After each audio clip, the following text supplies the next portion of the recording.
أعوذ بالله من الشيطان الرجيم. بسم الله الرحمن الرحيم ياسين والقرآن الحكيم إنك لمن المرسلين على صراط مستقيم تنزيل العزيز الرحيم. Assalamu alaikum wa rahmatullahi wa barakatuh. Le prophète Mohammed sallallahu alayhi wa sallam a dit du mois de Ramadan: Awaluhu rahma wa awsatuhu maghfira wa akhiruhu itqum minan nar, qui signifie sa première partie est miséricorde, sa moitié est pardon et sa fin est rémission de l'enfer. Ainsi donc, Ramadan est divisé en 3 décades essentielles. Et la première moitié, ou la première décade, les 10 premiers jours, c'est l'expression de la miséricorde d'Allah subhanahu wa ta'ala. Alors, comme dans de nombreux hadiths, Rasulullah sallallahu alayhi wa sallam nous a dit: Irhamu man fil ard, yarhamakum man fis sama. Soyez miséricordieux avec ceux qui sont avec vous sur la terre. Celui qui est aux cieux vous sera miséricordieux. À l'image de la miséricorde de Dieu, nous devons faire preuve de miséricorde. Mais ça signifie essentiellement que quand nous abordons le mois de Ramadan, à la fin des 10 jours, nous sommes méritants de la miséricorde de Dieu. Nous avons enduré la faim, la soif, le sommeil pour aller vers Dieu.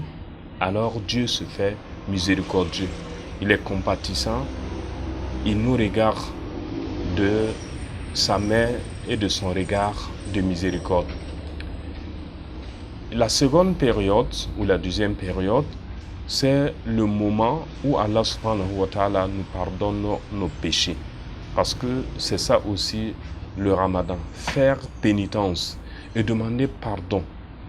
Et Rasulullah sallallahu alayhi wa sallam demandait beaucoup pardon. Il parlait à Dieu, surtout en lui disant: Oh Allah, tu es indulgent, tu aimes l'indulgence, tu laisses passer nos fautes.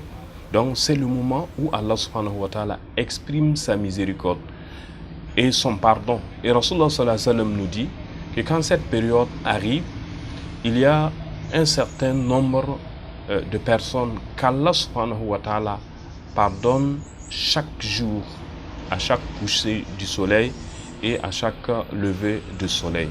Et à la fin du mois de Ramadan, il fait encore le compte de tous ceux qui ont été pardonnés pour faire la sommation et pardonner aussi autant de personnes. Parce que Dieu, il est pardonneur. Et il dit qu'il tend sa main le matin pour que ceux qui ont fait des péchés le soir, la nuit, puissent demander pardon. Et au soir, au coucher du soleil, il tend encore sa main pour que ceux qui ont fait des péchés la journée puissent demander pardon. Et qu'il aime celui qui revient à lui et qui demande pardon plus que quelqu'un qui a perdu sa monture et qui la retrouve dans un moment où il n'espérait plus rien et attendait la mort. Donc Allah, il manifeste son pardon durant cette période, et c'est aux croyants d'attraper la perche et de demander pardon à Allah subhanahu wa ta'ala avec insistance. La troisième partie, itqum minan nar, affranchissement de l'enfer. C'est au moment où, ayant enduré la vingtaine et plus de jours, nous devenons méritants de la miséricorde de Dieu, semblables aux anges, sans péché. Et Allah subhanahu wa ta'ala affranchit ces gens-là de l'enfer. C'est pourquoi Rasulullah sallallahu alayhi wa sallam fait bonne annonce à ceux qui jeûnent en leur disant que il y a une porte au paradis qui s'appelle Ar-Rayyan, traduit par le rafraîchissement. Il dit cette porte ne s'ouvrira qu'au jour de la rétribution. Et quand elle va s'ouvrir, on demandera où sont les jeûneurs. Et ils vont se lever pour rentrer par cette porte. Et dès que le dernier des jeûneurs sera rentré, la porte va se refermer. C'est la porte du jeûne. Donc, et ces gens sont affranchis de l'enfer. Et Rasulullah sallallahu alayhi wa sallam a donné la bonne annonce en disant, celui-là qui jeûne une journée pour Allah subhanahu wa ta'ala l'éloigne de l'enfer de 70 années de marche. Pour dire que, effectivement, le jeûne est pour nous un bouclier.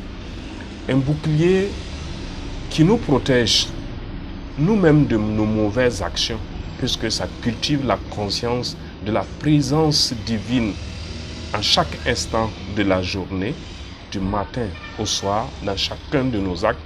Et ensuite, ça nous prévient aussi des mauvais effets de nos comportements. Nous sommes dans la première décade du mois de Ramadan. Nous demandons à Allah subhanahu wa ta'ala qu'il nous donne de sa miséricorde, comme le messager l'a dit, mais aussi nous demandons qu'il fasse que nous soyons miséricordieux, c'est-à-dire regardant à la souffrance, à la misère et des autres, et que nous leur soyons compatissants. Surtout en ce moment où dans notre pays, une grande partie de la population va connaître la famine et puis le manque de ressources. Et le mois de Ramadan doit être un mois de solidarité, de miséricorde, comme le prophète sallallahu alayhi wa sallam nous l'a promis. Sur ce, je vous laisse en rappelant le hadith. Soyez miséricordieux avec ceux-là qui sont avec vous sur la terre. Celui qui est au ciel vous sera miséricordieux. Wassalamu alaikum wa rahmatullahi wa barakatuh.